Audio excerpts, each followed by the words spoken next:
Hello friends, and welcome to my February reading wrap up.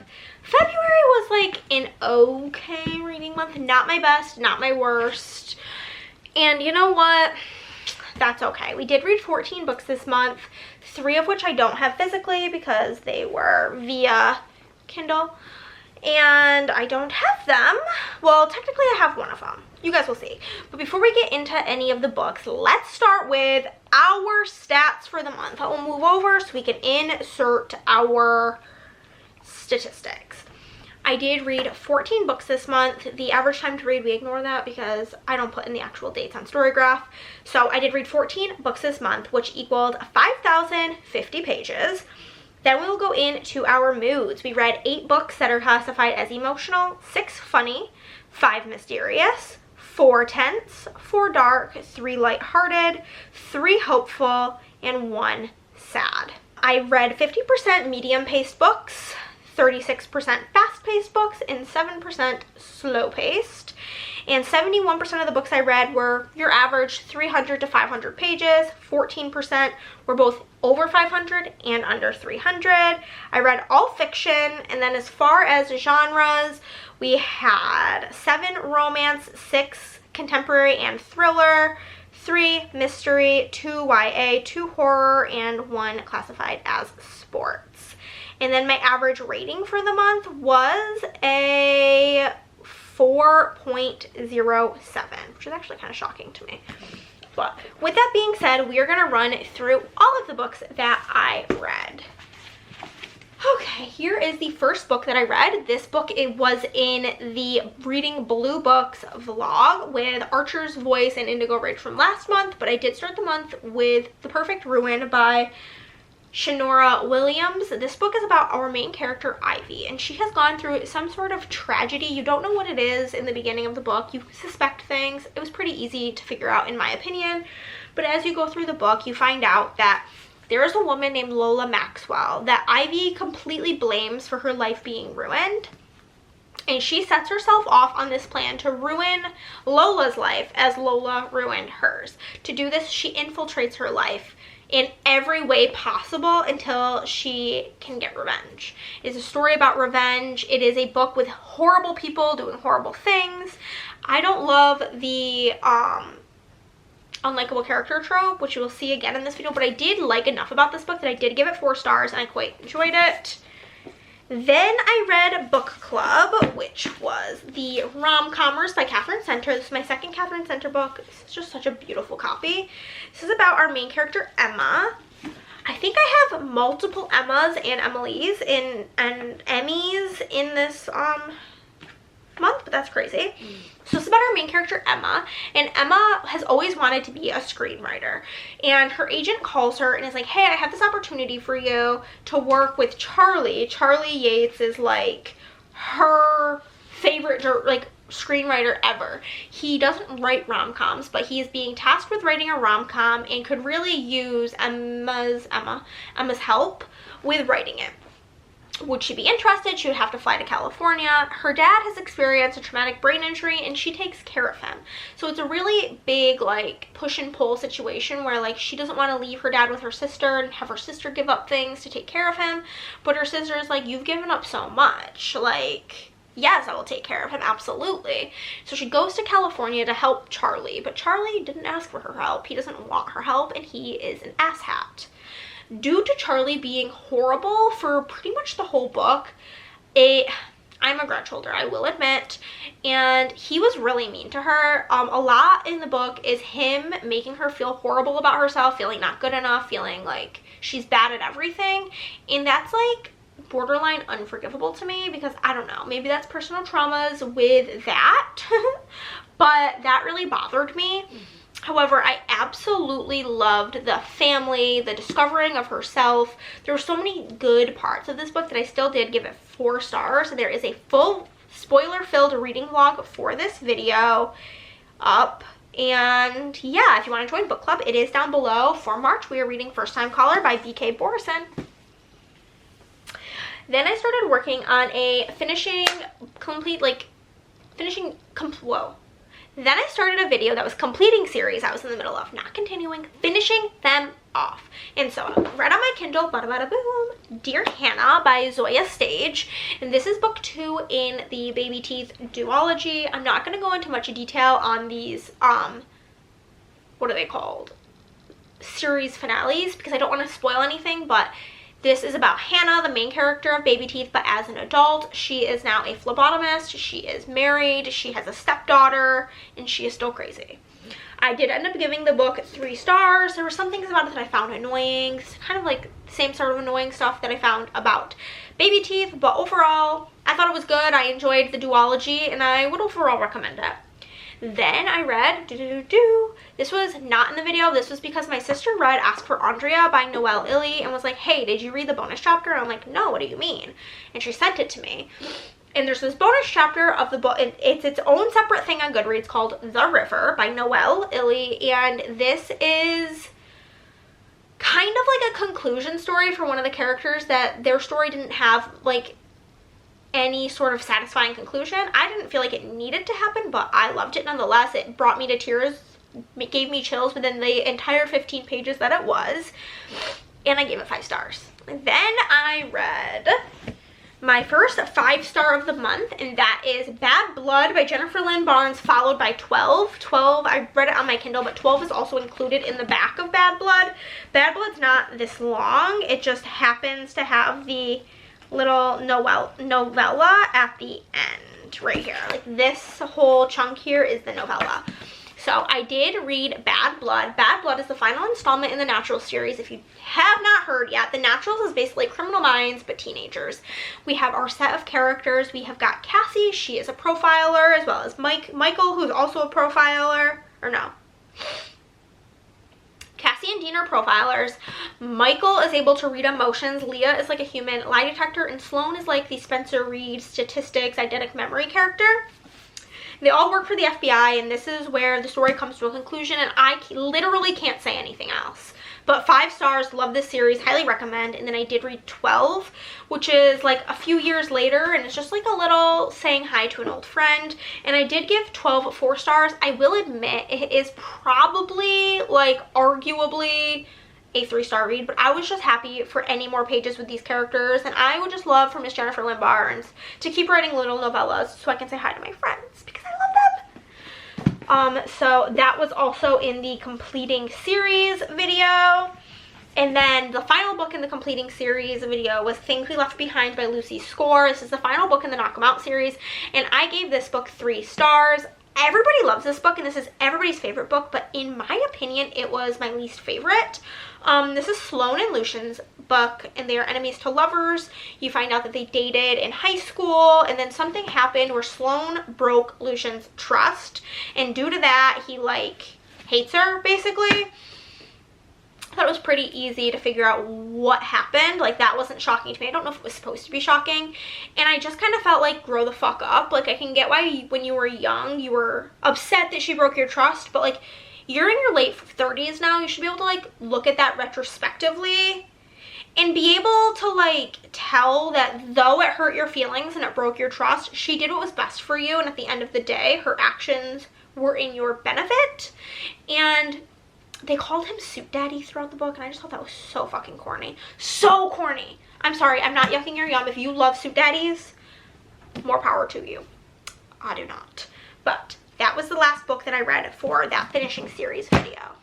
The next set of books was for a actually reading my book of the month books video. The first book that I read for that video was a very anticipated read of mine, Incidents Around the House by Josh Malerman.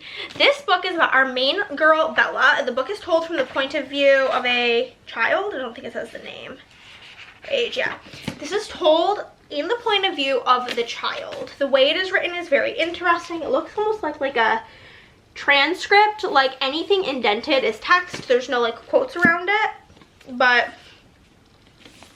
this is about Bella, and Bella has a entity in her closet that she refers to as Other Mommy, and Other Mommy keeps asking her, can I go into your heart?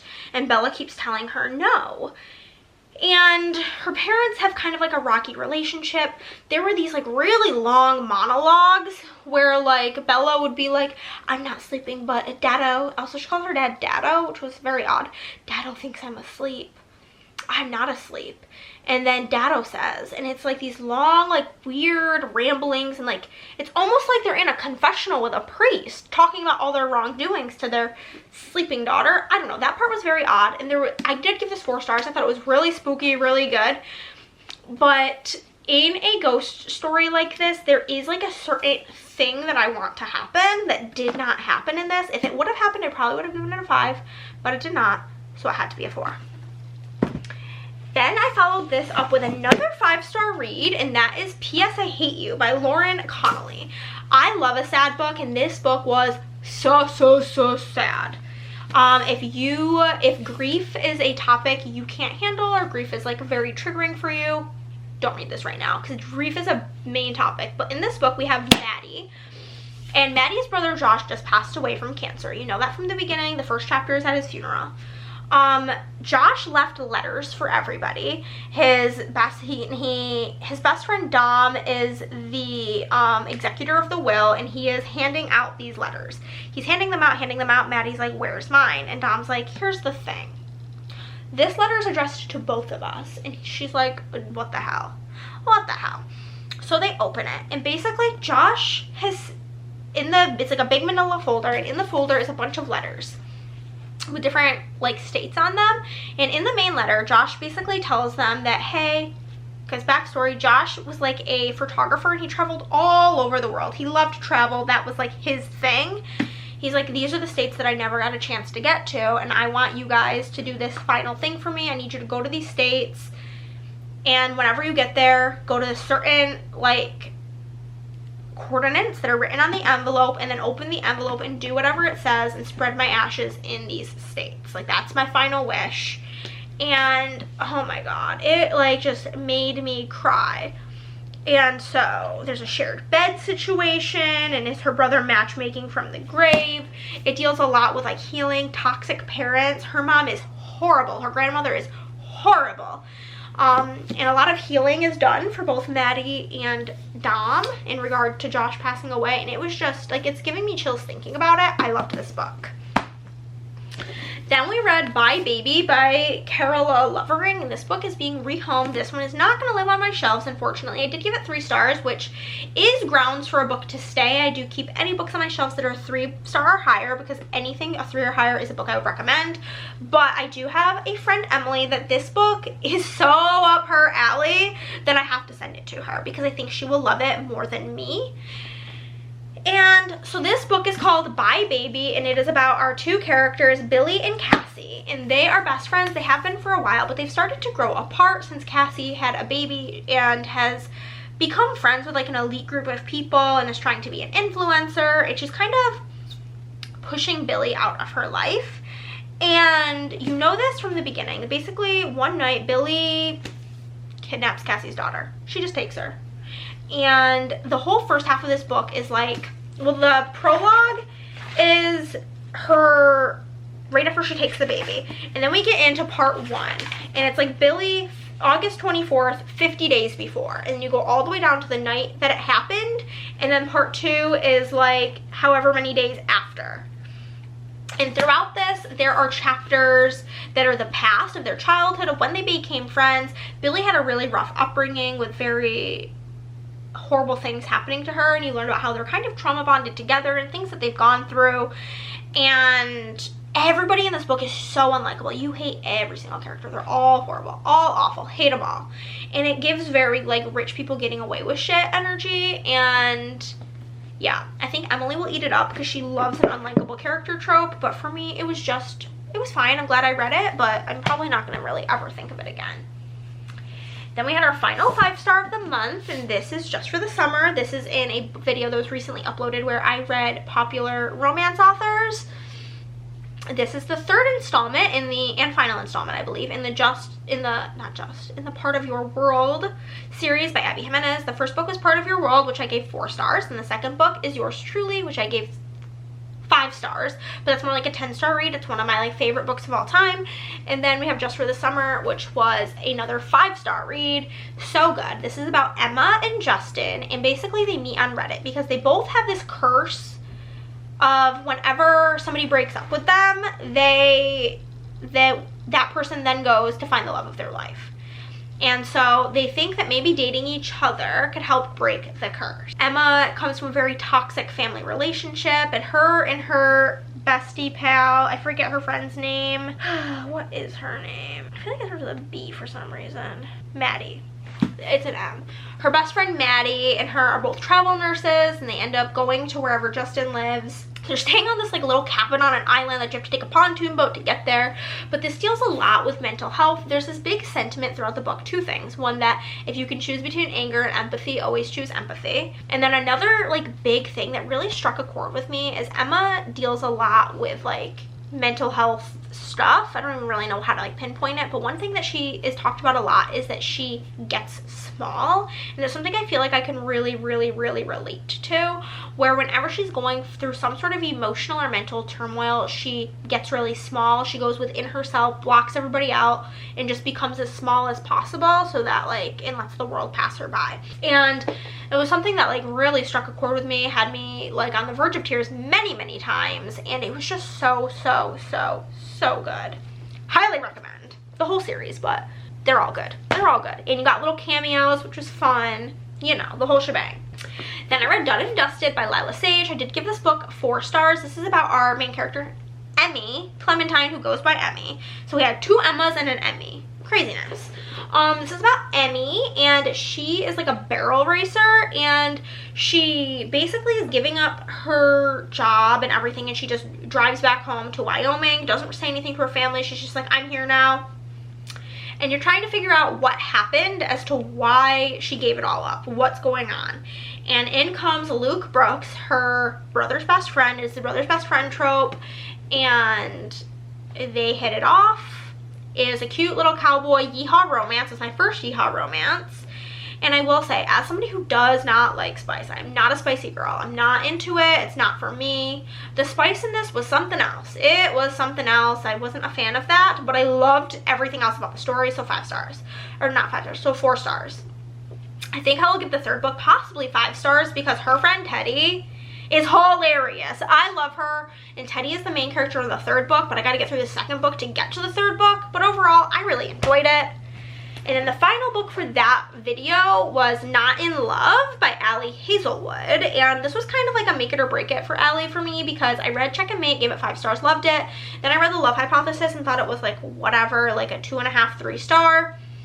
And then I was like, I'm gonna read this one. I do have Love Theoretically, and I was like, if this book I don't really like, I'm just gonna de-stash Love Theoretically. 4 stars. I really enjoyed this. This is about our main character, what's her name, B?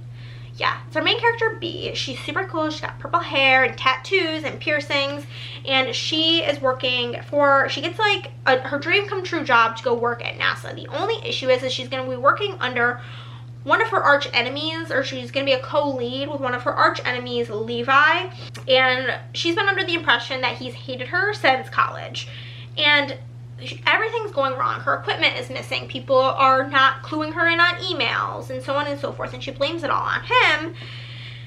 And through the book you find out what really happened in college and how they really feel about each other, and I gave it 4 stars, and I loved B. She was so good.